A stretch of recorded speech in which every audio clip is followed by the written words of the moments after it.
bánh dày của người Mông á, bánh tét của người Mông. Nha, bây giờ mình sẽ thái cho nó mỏng mỏng ra để mình nướng ăn nha, rất là ngon. Mời các bạn xem cùng mình nha. Nhớ đăng ký kênh để ủng hộ mình nha.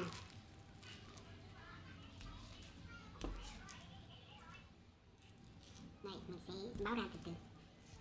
Cái này thì đã lúc Tết rồi, lúc Tết mình làm rồi. Mình làm rồi nhưng mình để cho tới giờ mình ăn chưa hết. Hôm nay lại là thấy cũng thèm thèm á thì mình lấy ra để mình ăn. Ai chưa biết làm thì gọi mình dạy cho nha. Cái này là rất dễ. Cái này chỉ làm bằng gạo nếp thôi. Giờ mình sẽ thái mỏng ra. Lát mình sẽ nướng luôn cho các bạn xem nha. Đây, mình sẽ thái mỏng như thế này thôi. Đó, các bạn nhìn này. Đó, một miếng như thế này thôi, mình nướng vào than. Đây là bánh của người Mông nha, của người Hơ Mông nha, bánh dày của người Hơ Mông nha. Người Hơ Mông thì không làm bánh chưng, người Hơ Mông thì chỉ làm cái bánh trắng này thôi. Tết thì nhà nào cũng làm hết á, người Hơ Mông thì ai cũng làm hết. Đây là gọi là bánh dày trắng, chỉ làm bằng gạo nếp thôi, không phải là bột gạo nha, gạo nếp thôi. Mình đi mua gạo nếp rồi, mình hấp cho nó chín đấy, mình hấp cho nó giống như mình ăn cơm nếp á, xong là mình xay thôi. Đó, làm một miếng như thế này tròn thế này mình mang đi nướng. Nướng ăn rất là ngon nha. Chấm với đường với mật ong. Mình không có mật ong thì mình chấm với đường trắng được, mấy đường đen đen cũng được. Đây, được rồi, mình sẽ mang mấy cái này đi nướng. Đó, 1, 2, 3, mình phải làm cho nó mỏng như thế này thì nó mới chín nhanh được nha. Đó, mấy cái bánh này là mấy cái lò nướng của mình cũng là dễ thương như thế này nha. Mấy cái lò nướng thì dễ thơm thế này thôi. Ui trời, cẩn thận thôi. Mình sẽ nướng bằng đây nha, nếu mà mình chiên cũng được. Cái này thì mình lấy cái chậu nó lấy cái dầu chiên cũng được, tùy nha. Nhưng mà hơi có dầu mình không thích ăn, có mới có dầu thì mình phải chiên, mình phải nướng như thế này không chiên.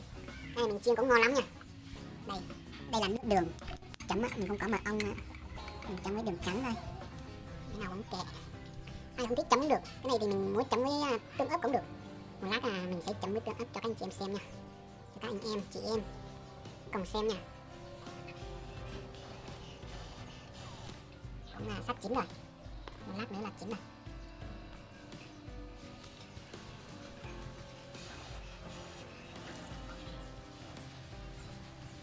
Đây, mấy cái này là bánh tét của người Hơ Mông. Đó, hôm nay mình sẽ thưởng thức bánh tét. Mời các bạn cùng mình ăn bánh nha. Đây là bánh dày, bánh trắng, bánh của người Hơ Mông.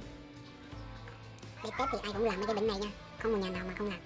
Giống như người Kinh á, người Kinh thì để Tết thì nấu bánh chưng, nhưng người Hơ Mông thì không nấu bánh chưng, là làm mấy cái bánh này là từ gạo nếp nha. Anh em nào muốn ăn không biết làm thì mình chỉ cho nha. Đánh nợ này, đánh nợ ra đây đó, nè, ghê chưa, ngon lắm luôn á. Đây, mời các bạn ăn cùng mình nha, rất là ngon. Lý ơi, con đi lấy tương ớt đi, mà lát bố con mình chấm tương ớt ăn.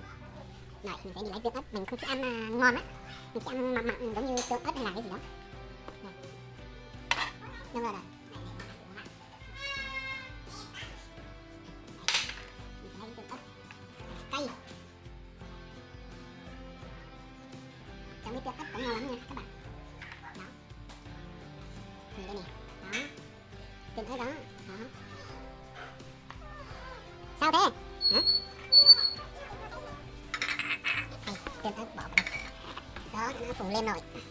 Một lát nó chín luôn ạ. Nó và bằng như thế này sắp chín rồi nha. Cái này thì chín rồi nhưng mà bằng như đó ghê chưa? Quá ngon luôn. Đấy, nó phủ lên rồi. Xin chào đây, tương ớt của mình đây nè. Đây, rất là ngon luôn á các bạn. Đó, nó đây, nhìn này, màu vàng ngon chưa? Mình nướng á.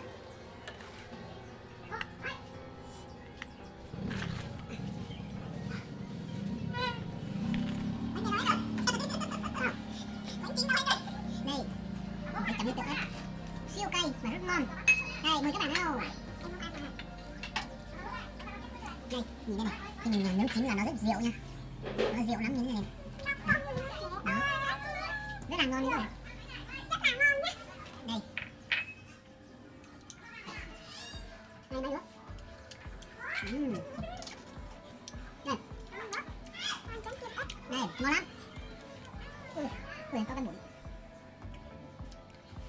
Anh không ăn hả? Anh không có ăn. Ăn đi. Đây, đây.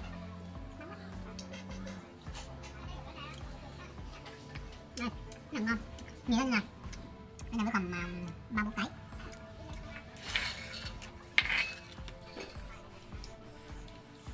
Ngon lắm nha.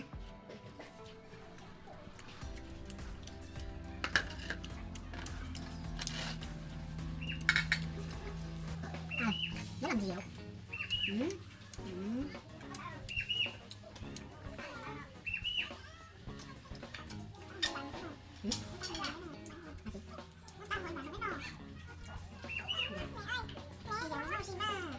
rồi, tên mà.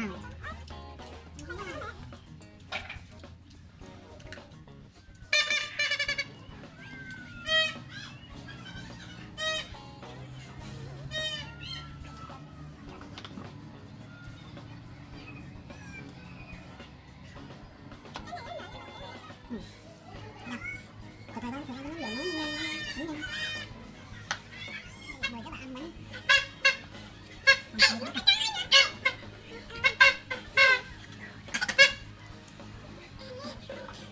Nha, cay lắm á. Đây, mời các bạn ăn bánh. Đây, dịu lắm luôn.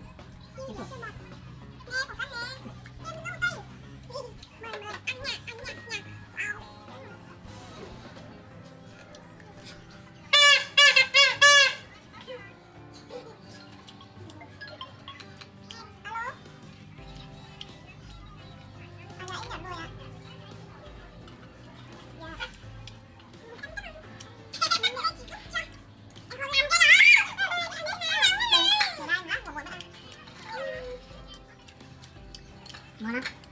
Ngon lắm các bạn ơi.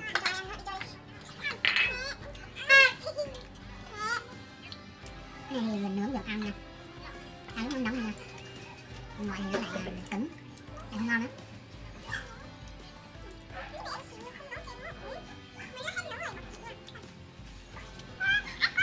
Còn ăn miếng.